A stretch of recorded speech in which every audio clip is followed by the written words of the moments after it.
আচ্ছা, গ্র্যাটিটিউড জানার সম্বন্ধে আসলে আমাদের কোনো আইডিয়া নাই। একটা ইন্টারেস্টিং গল্প শেয়ার করি আপনাদের সাথে, সেটা হচ্ছে আমার নিজের এক্সপিরিয়েন্স থেকে। তো আমি বরাবরের মতো প্রতিদিন আসলে ভার্সিটিতে তাই যেদিন ক্লাস থাকি, তো একদিন কি করলাম, মানে রিক্সা দিয়েও মাঝে মধ্যে যাওয়া হয় আর কি। তো একদিন মানে রিক্সাওয়ালা মামা, স্বভাব বলতে ওনাকে ডাক দিলাম যে মামা যাবো ভার্সিটি, ভাড়া টাড়া তো সব ওকে। তো আমি উঠার আগে ওনাকে আসলে সালাম, জাস্ট একটা সিম্পলি একটা সালাম দিলাম, দিয়ে উঠলাম। প্লাস জিজ্ঞেস করলাম যে মামা আপনি আসলে কেমন আছেন। তো উনি আসলে উনি পুরো মানে কি বলা হয়, এটা আসলে আনএক্সপেক্টেড ছিল যে আসলে উনি কখনো আশা করেন না যে আমি আসলে এভাবে জাস্ট প্রকাশ করবো যে কেমন আছি, মানে কেমন আছেন বা মানে সালাম দিব। উনি পুরোটা আসলে আনএক্সপেক্টেড ছিল আর কি ব্যাপারটা ওনার কাছে। তো উনি একটু মানে কয়েক সেকেন্ডের মতো থুতু খেয়ে বললেন যে মামা হ্যাঁ আসি, চলতেছে মামা, চলতেছে। তো রিক্সা তো চললাম। যাওয়ার পথে কি হলো, মানে মাঝপথে আসলে জিজ্ঞেস করলাম যে মামা আসলে মানে কি খাইছেন বা আপনার আসলে লাইফটা আসলে কেমন যায়, বা আপনি যে আসলে এই যে লাইফটা যে লিড করতেছেন আপনি কি আসলে সন্তুষ্ট কিনা বা স্যাটিসফাইড কিনা। তো উনি আসলে উনি বললেন যে হ্যাঁ মামা স্যাটিসফাইড, কোনো সমস্যা না, আল্লাহ তো চালাচ্ছে, চলতেছি। তো বিষয় কিন্তু আসলে ওইটা না।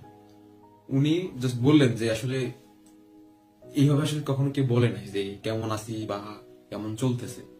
উনি প্রতিদিনকার ন্যায় যাত্রী উঠান, যাত্রী নামান, গন্তব্যে পৌঁছাই দেন। তো সবকিছু ইন জেনারেল চলে। বাট হঠাৎ আমি যখন আসলে ওনাকে জিজ্ঞেস করলাম যে মামা আসলে কেমন আছেন বা সালাম দিয়ে জিজ্ঞেস করলাম, তখন তিনি আসলে ব্যাপারটাকে পুরোটা আসলে আনএক্সপেক্টেড ছিল, মানে তিনি প্রত্যাশাই করেন নাই যে আসলে এটা হবে। তো শুধুমাত্র রিক্সাওয়ালা মামা না, আমার আরো একটা এক্সপিরিয়েন্স হয়েছিল বাসার দারোয়ানের সাথে। ওই মানে দারোয়ানের সাথে আর কি, যিনি ছিলেন চাচা বলতাম।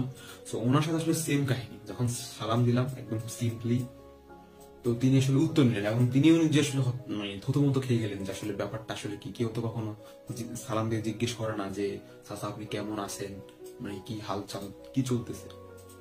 তো ওই দুইটা ঘটনা দ্বারা আসলে আমি একটা জিনিস রিয়েলাইজ করলাম যে সম্মানটা আসলে আপনার সবারই আসলে প্রাপ্য। এটা আসলে ছোট হোক বড় হোক, এটা আসলে সবারই প্রাপ্য। আপনি হয়তো বড়দেরকে সালাম দিলেন, ছোটদেরকে দিলেন না, বা কিংবা আপনার লেভেলের মধ্যে হয়তো সমাজের কিছু কিছু মানুষ আসলে যায় না, তারা আসলে আরো লোয়ার ক্লাস থেকে বিলং করে, আপনার তাদের আসলে সম্মান দিলেন না, ব্যাপারটা কিন্তু এমন না।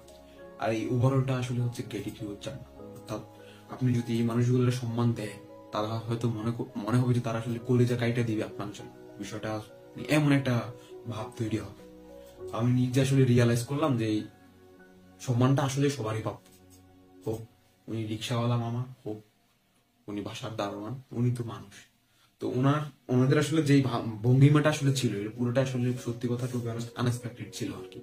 তো এইটুকু আসলে just বললাম যে সম্মানটা আলটিমেট